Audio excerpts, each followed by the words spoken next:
Farzandingizning telefonida nima bor? Qiziqib ko'ring. Bir paytlar qalam daftarsiz maktabga kelgan bola uyalgan. Bugun esa telefonsiz kelgani masxaraga qolyapti. Ko'rinishi oddiy telefon, ammo uning ichida yoshlar ongiga salbiy ta'sir qiluvchi, hatto jinoyatga olib boruvchi xatarlar yashiringan bo'lishi mumkin. Hozirgi kunda ba'zi o'quvchilarning telefonidan onlayn qimor o'yinlari, hayosiz videoroliklar, ekstremistik g'oyalar aks etgan materiallar chiqmoqda. O'yin kartalari, hatto yo'llarda pichoq va tig'li buyumlar olib yurganligi kuzatilyapti.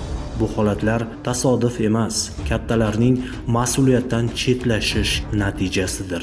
Hurmatli ota-onalar, farzand taqdiriga beparvo bo'lmang.